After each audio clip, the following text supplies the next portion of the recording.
Hello, કેમ છો? મજામાં ને?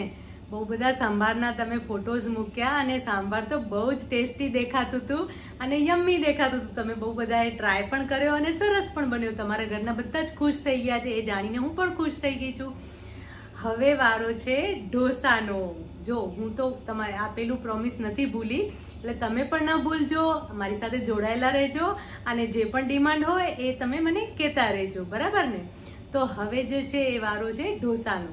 હવે ઢોસા ઘરે જ્યારે બનાવવાના હોય ત્યારે ખીરું શું કરીએ, આપણે બહારથી લાવતા હોઈએ છીએ. પણ ના, અત્યારે તો આપણે બહારનું ખીરું લેતા નથી હોતા અને મને પણ એવું થાય કે બહારથી ખીરું લાવવું એના કરતાં ઘરે જો તમે ખીરું બનાવો ને તો બહુ જ ક્વોન્ટિટી વાઇઝ પણ સરસ પડે છે અને ઓફકોર્સ તમારા પૈસા તો બચે જ છે, કારણ કે બહારથી જે તમે ખીરું લાવો છો એ અને ઘરે બનાવો છો એમાં જો તમે પૈસાની કમ્પેરિઝન કરો તો બહુ જ બધું ડિફરન્સ છે. સાચી વાત કે નહીં? હવે આ જ વસ્તુ તમને આજે હું બતાવીશ કે ઢોસાનું ખીરું ઝડપથી ઘરે કેવી રીતે બનાવવાનું. હવે જો ઢોસાનું ખીરું જ્યારે પણ આપણે બનાવતા હોઈએ ત્યારે શું કરતા હોઈએ છીએ કે દાળ ચોખા પલાળી લેતા હોઈએ છીએ. એટલે લગભગ 3 થી 4 કલાક દાળ ચોખાને પલાળી રાખીએ અને પછી એને ક્રશ કરી અને ફર્મેટ થવા દઈએ, આથો આવવા માટે રાખી દેતા હોઈએ છીએ અને પછી ઢોસા બનતા હોય છે. અને આ આખી પ્રોસિજરને લગભગ 24 કલાક લાગતી હોય છે. એટલે કે આગલા દિવસે આપણે દાળ ચોખા પલાળીએ, આખી રાત રહેવા દઈએ, સવારના વહેલા ઉઠીને પીસી લઈએ અને પછી સાંજના આપણે ઢોસા ખાવા મળે છે. આટલી બધી રાહ કાંઈ જોવાતી હશે ઢોસા ખાવા માટે? ન જ જોવાય ને. બસ, તો આજે હું મારા ઘરે જે રીતે ઢોસા બનાવું છું ને એ ટિપ્સ તમને આપી રહી છું. બહુ બધી નાની નાની વાતોનું ધ્યાન રાખવાનું છે અને ચોક્કસથી તમે સાંભળજો, એટલે તમારા ઘરે આવા જ સરસ ઢોસા બનશે. હવે સૌથી પહેલાં તો જ્યારે પણ તમે ઢોસા બનાવવાનો વિચાર કરો ને એટલે સૌથી પહેલાં શું કરવાનું છે કે ઢોસા માટેનું લોટ દળાવીને રાખી દેવાનું છે. એટલે તમે આરામથી લોટ દળાવેલો ઘરમાં પડ્યો હોય તો જ્યારે ઈચ્છા થાય ત્યારે તમે ઢોસા બનાવી શકો છો. હવે લોટ દળવા માટે તમે મિક્સરમાં પણ કોરો લોટ દળી શકો છો, ઘંટીમાં પણ દળાવી શકો છો અને ઘરે પણ દળી શકો છો. તમારા ઘરે જો ઘંટી હોય તો એના માટેનું હું તમને મેજરમેન્ટ આપી દઉં. એના માટે 3 ભાગ ચોખા અને 1 ભાગ અડદની દાળ લેવાના છે. હવે આ ચોખા જો તમે પાકા ચોખા મળતા હોય કે અવેલેબલ હોય તો એ પણ લઈ શકો છો, અને નહીં તો રૂટીનમાં જે પણ સાદા ચોખા તમારા ઘરે બનતા હોય, ભાત બનતા હોય એના જે ચોખા હોય એ ચોખા પણ તમે લઈ જ શકો છો. એનું પણ રિઝલ્ટ ખૂબ સરસ આવે છે. અને હા, જ્યારે પણ તમે લોટ દળો ને ત્યારે એની અંદર મેથીના દાણા ઉમેરવાના છે. એટલે કે લગભગ 1 ચમચી મેથી ઉમેરી લેવાની છે. મેથીના જે આખા દાણા હોય ને એ દળવામાં જ ઉમેરી લેવાના છે. મેથી જે પણ આપણે આથો આવવાની જે પ્રોસિજર છે ને એમાં હેલ્પ કરે છે અને આથો ખૂબ સરસ રીતે આવી જતો હોય છે. હવે લોટ તૈયાર થઈ ગયો છે તમારી પાસે, બરાબર ને? એટલે તમે જ્યારે ઈચ્છો ત્યારે ઢોસા બનાવી શકો છો. હવે સૌથી પહેલાં તો જ્યારે પણ આપણે ઢોસા બનાવવાના હોય ત્યારે લોટ ઘરમાં હાજર હોય એટલે સૌથી પહેલાં લોટ લેવાનો છે. હવે લોટ માટે 2 કપ તમે લોટ લો ને તો એમાંથી 18 થી 20 ઢોસા તૈયાર થઈ જશે તમારા. એટલે 2 કપ લોટ, મેજરમેન્ટ કપ 2 કપ લોટ લેવાનો છે અને એની સાથે 1 કપ છાશ.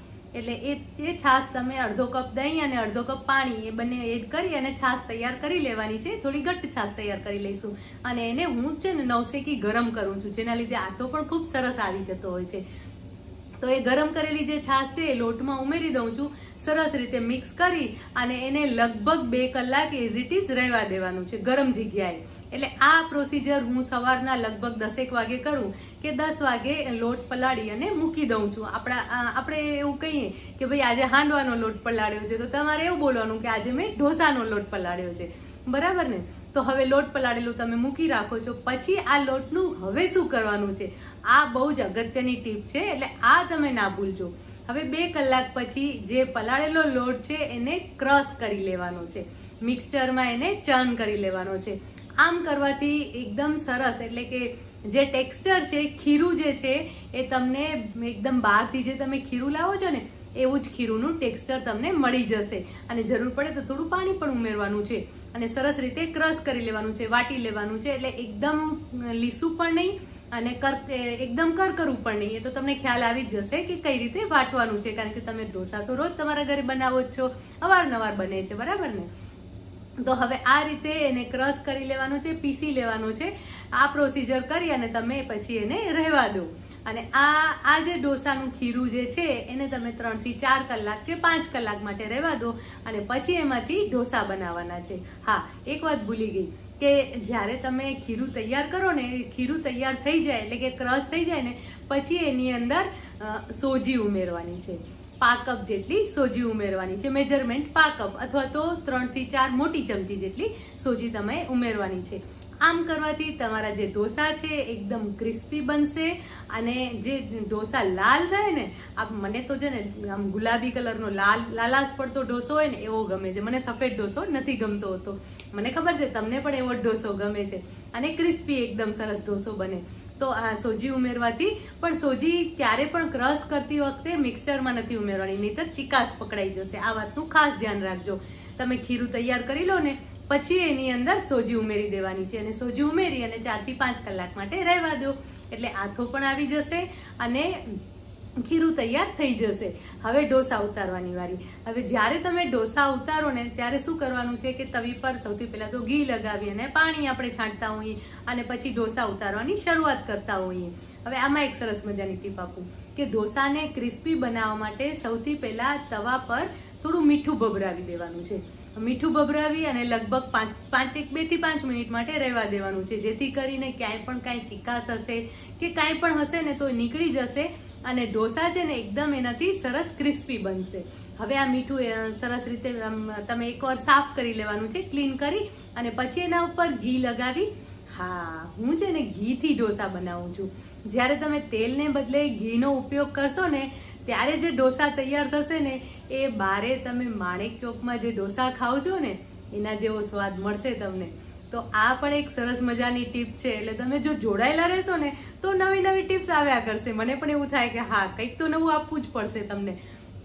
તો આનાથી ઘીથી ઢોસા બહુ જ સરસ બનશે અને બસ પછી તો તમે ખીરું પાથરી અને ઢોસા બનાવી લો અને ઢોસા પર ઘી પાથરી અને ઘીથી ઢોસા ઉતારી લેવાના છે. અને જે ગ્વાલિયા ઢોસા મળે છે એમાં તો બટર સરસ હોય છે, એટલે તમને ખબર છે કે જો તમને એવા ઢોસા બનાવવા હોય તો સારા એવા પ્રમાણમાં ઉપર બટર મૂકી દો. ચીઝ ઢોસા પણ તમે બહુ સરસ રીતે બનાવી શકો છો અને સાંભારની રેસીપી તો મેં આપી જ છે, તો સાંભાર સાથે તો સર્વ કરી જ શકાય છે. અને એની સાથે ચટણી માટે પણ નાનકડી ટીપ તો આપી જ દઉં ને.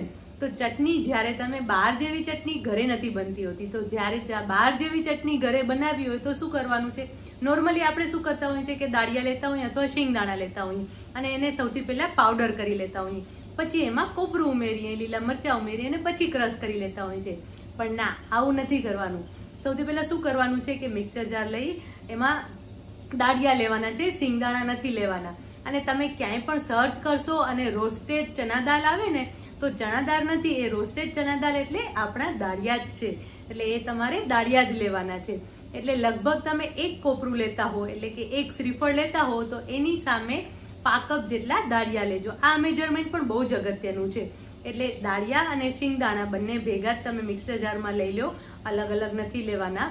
બંને ભેગા જ મિક્સર જારમાં લઈ લો. એની સાથે લીલા મરચાં ઉમેરો, 2 થી 3 તમને જેવી તીખાસ ગમતી હોય એવા લીલા મરચાં તમે ઉમેરી શકો છો. એની સાથે મીઠું, 1 ચમચી ખાંડ અને એની સાથે 8 થી 10 લીમડાના પાન ઉમેરજો ક્રશ કરવામાં.